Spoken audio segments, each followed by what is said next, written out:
اصل ایشو ہے فلسطین کا جو شروع ہونے والا ہے. بھٹی دہکے گی وہاں.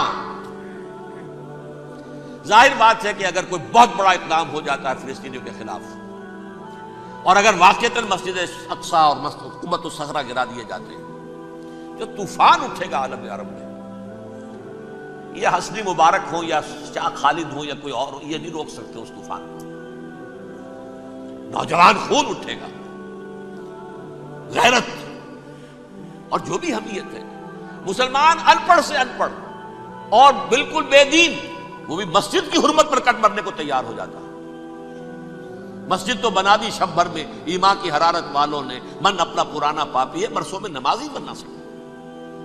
وہ چاہے کانپور کی مسجد سے مسلمانوں نے جانے دی ہے، چاہے وہ شہید گنج کی مسجد کی مسلمانوں نے جانے دی ہے، چاہے نماز نہ پڑھتے ہو، لیکن یہ جو حرمت اور یہ جو حمیت اور یہ غیرت ہے، اس سے جو طوفان اٹھے گا یہ ہوگا اس ملحمۃ العظمی، اس کی طرف پیش رفت ہو رہی ہے. کتاب الملاحم سے احادیث کے حوالے سے کہ جن جنگوں کا حوالہ دیا حضور نے، پیشن گوئی کی ہے، اس کا نقطہ آغاز تھا خلیج کی جنگ.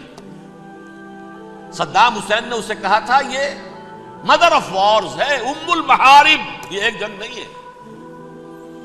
اس کا نقشہ بھی حدیث میں موجود ہے، پیشن گوئی موجود تھی، اس وقت بھی ہم نے شائع کی تھی.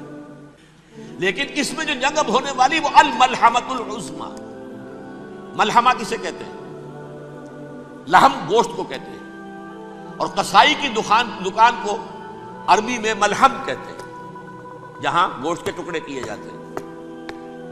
آج کل مشینوں سے ہوتے ہیں، اب جو ہے وہ ہاتھ سے چھریوں سے نہیں ہوتے، لیکن ٹکڑے ہو رہے ہوتے ہیں، جسموں کے چیتھڑے اڑ رہے ہوتے ہیں. ملحمہ، یہی لفظ استعمال کیا تھا حضرت سعد ابن عبادہ نے رضی اللہ تعالی عنہ یوم فتح مکہ. ان کے دل میں تھا کہ اب ہم انتقام لیں گے ان عربوں سے، ان قریش سے. الیوم یوم الملحمہ، الیوم یوم الملحمہ، یہ کہتے ہوئے جا رہے تھے. ایک خاص کیفیت، آج ہے گوشت کے ٹکڑے اڑانے کا دن. حضور سے کہا کسی نے جا کر کے ساتھ تو یہ کہہ رہے ہیں الیوم یوم الملحمہ، الیوم یوم الملحمہ. حضور نے فرمایا نہیں، ان سے کہو جا کر الیوم یوم المرحمہ، الیوم یوم المرحمہ، آج رحمت کا دن ہے، آج تو میں ان سب کو معاف کروں گا. لا تثریب علیکم اليوم، میں تم سے وہی بات کہہ رہا ہوں جو میرے بھائی یوسف نے کہی تھی اپنے بھائیوں سے، اذهبوا فانتم الطلقاء، جاؤ تم سب کے سب آزاد. وہ ملحمہ ہے جس کو کہ حضور نے حضرت معاذ بن جبل رضی اللہ تعالیٰ عنہ سے روایت ہے، اس میں سے جو ابو داؤد میں روایت آئی ہے اس میں الملحمۃ العظمی، عظمی مؤنث ہے اعظم کا.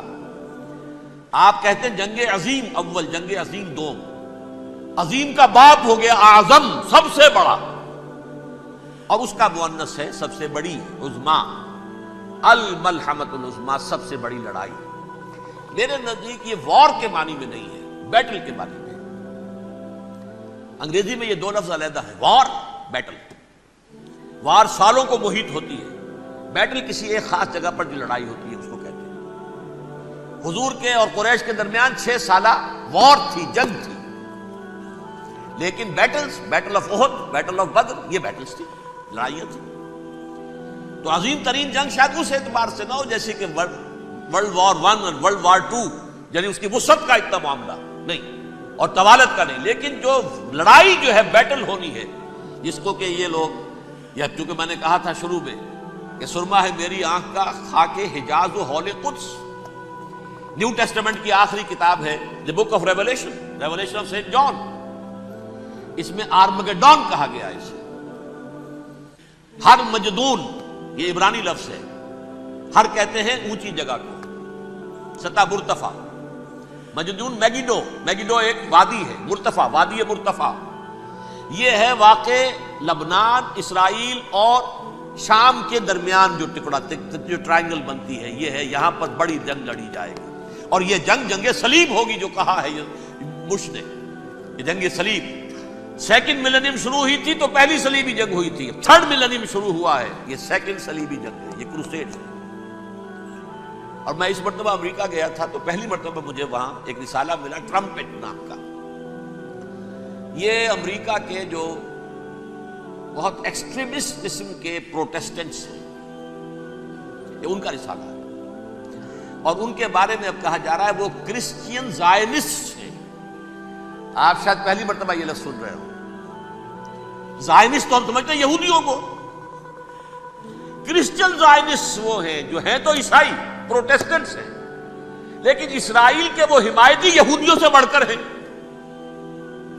یہ میری کسی پہلی تقریر میں شاید بہت سے حضرات کو یاد آ جائے، میں نے کہا تھا 4 سال پہلے ہمارا تنظیم اسلامی کا ایک کنونشن ہوا تھا ہوسٹن میں، امریکہ کا جنوبی علاقے کا شہر ہے. ایک سیشن اس میں ہم نے رکھا تھا انٹرفیتھ. ایک عیسائی کو بلایا تھا، ایک یہودی بہت بڑا وہاں کا عالم ہے اس کو بلایا تھا. اس یہودی عالم نے ڈاکٹر وشوگراٹ، جو وہاں کی یونیورسٹی میں پروفیسر ایمیریٹس سے، اس نے کہا تھا کہ یہ اسرائیل کی تو سپورٹ کر رہے ہیں عیسائی، ہم تو نہیں کر رہے. جو پریکٹسنگ یہودی ہیں وہ زیادہ اسرائیل کے حق میں نہیں تھے. یہ تو سن 67 کے بعد انہوں نے اسرائیل کو تسلیم کیا ہے. وہ تو منتظر تھے کہ ہمارا مسیحا آئے گا تو اس کی قیادت میں جنگ کریں گے، جیسے شیعہ منتظر تھے کہ مہدی موعود آئیں گے تو پھر ہم کچھ کریں گے. وہ امام خمینی نے کہا بھائی جب وہ آئیں گے آ جائیں گے، لیکن ہم کچھ راستہ کے لیے. زائنسٹ نے آگے بڑھ کر ریاست قائم کر لی، اور جب یروشلم پر بھی پورا قبضہ کر لیا تب جو ہے در حقیقت مذہبی یہودی جو ہے پھر انہوں نے اپنایا ہے، اون کیا ہے. اور نئے سیٹلمنٹس جو بھی بنے ہیں وہاں پر اسرائیل میں، اس میں اکثر و بیشتر مذہبی یہودی آیا. اور بروکلن کے علاقے سے سب سے بڑھ کر آئے ہیں، جو امریکہ میں نیو یارک کا ایک جنوبی علاقہ ہے، بہت بڑا یہودیوں کا بہت بڑا گڑھ ہے. نیو یارک کو جیو یارک بھی کہا جاتا ہے، وہ تو اصل میں مرکز جو ہے وہ تو یہودیوں کا ہے.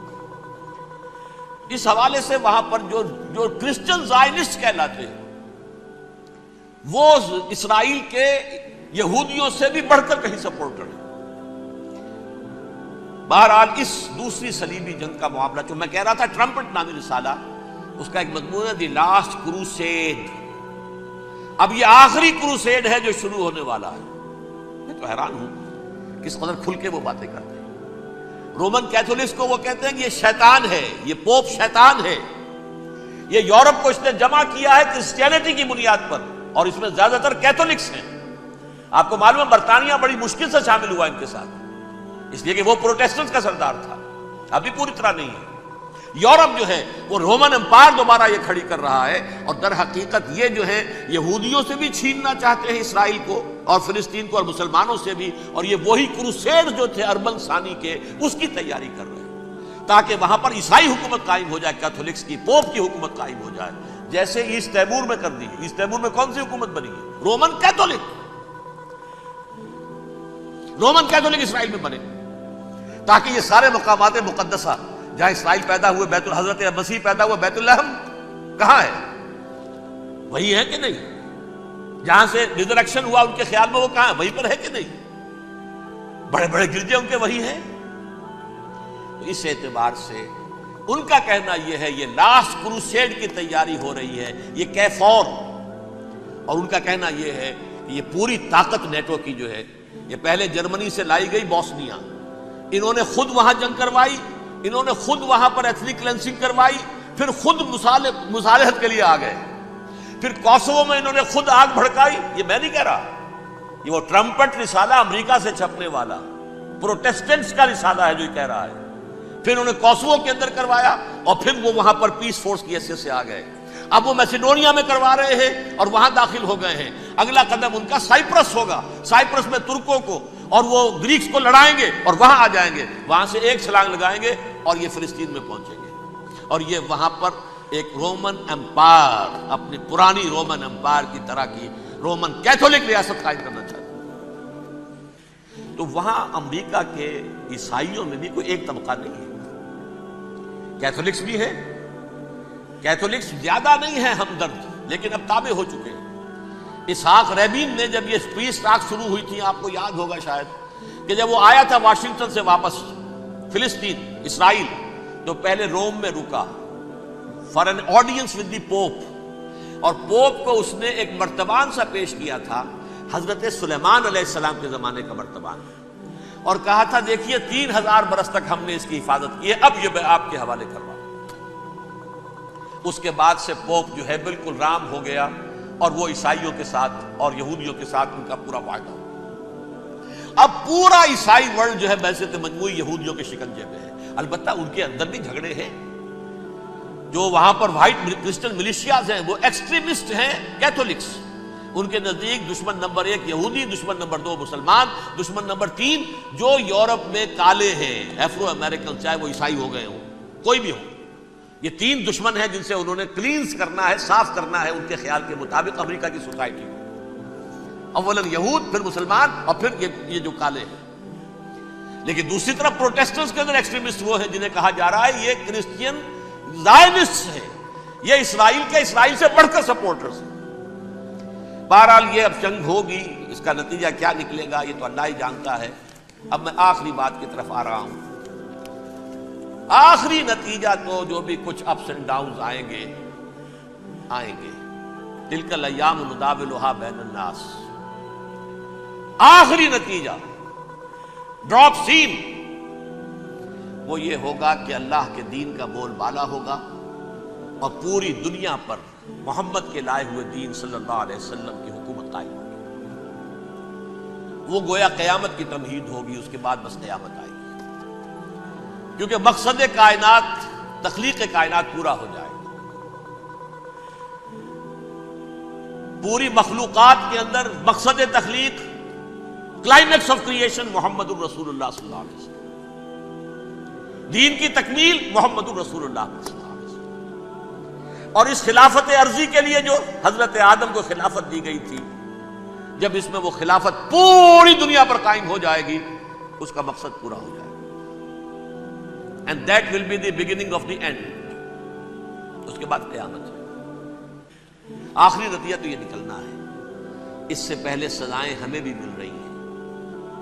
اور یہاں میں کانٹے کی بات جو چھوڑ گیا تھا اس کو بیان کر دوں.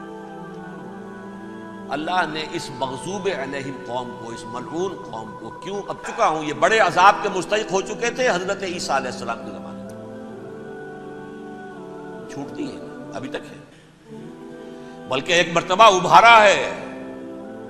1900 برس کے بعد ابھرے ہیں یہ.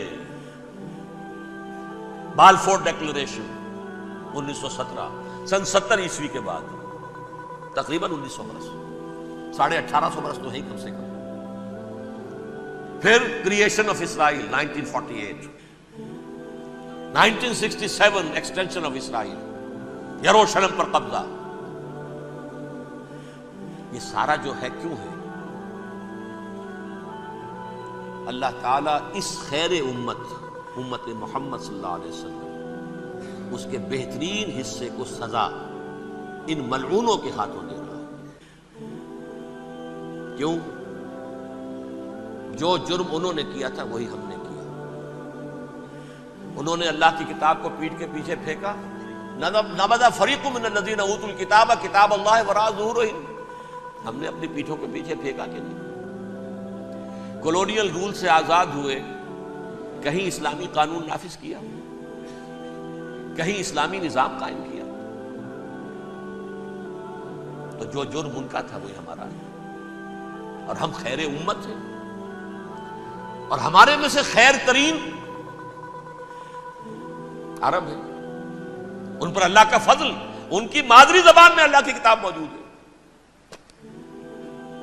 پھر انہوں نے اللہ کے دین کو پیٹھ دکھائی.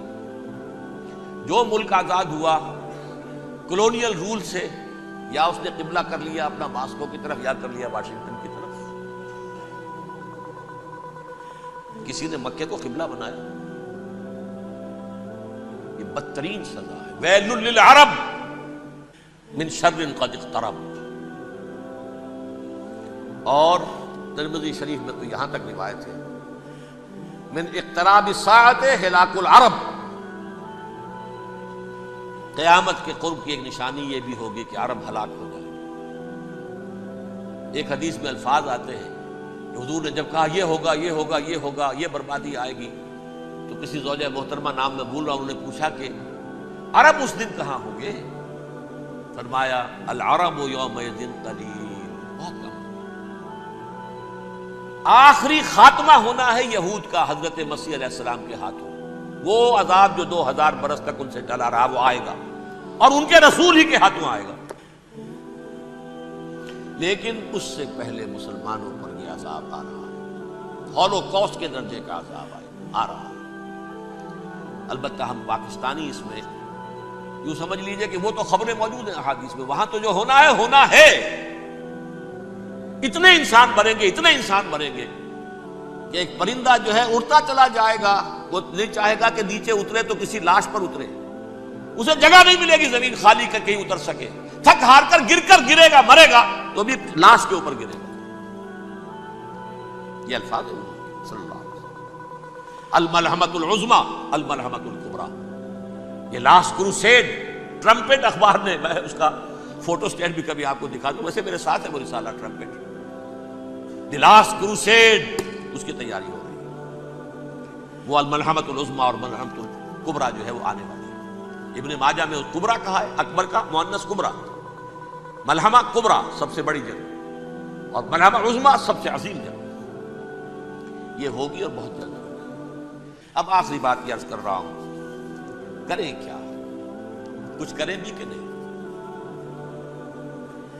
پہلا کام تو یہ ہے کہ اصل زندگی آخرت کی زندگی ہے، دنیا میں تباہی بربادی آ بھی جائے، آخرت بچ جائے، پہلا کام یہ ہے کہ ہر شخص توبہ کرے، لیکن توبہ توبۃ نصوح، توبہ کی تسبیح نہیں، آیہ کریمہ کا ختم نہیں، لاکھ مرتبہ لا الہ الا انت سبحانک انی کنت، اس سے کچھ نہیں۔ توبہ یہ ہے اپنی معاش کے اندر جھانکیے، اپنی معاشرت میں جھانکیے، جہاں جہاں اسلام کے خلاف کچھ نظر آئے پھینک دیجیے، نکال کے کاٹ دیجیے، بے پردگی ہے نکالیے، آپ کی کمائی میں کوئی حرام کا عنصر ہے ختم کیجیے، توبہ کیجیے، ابھی کیجیے، عملی توبہ، فرائض کی ادائیگی میں کوتاہی ہو رہی ہے ابھی شروع کیجیے،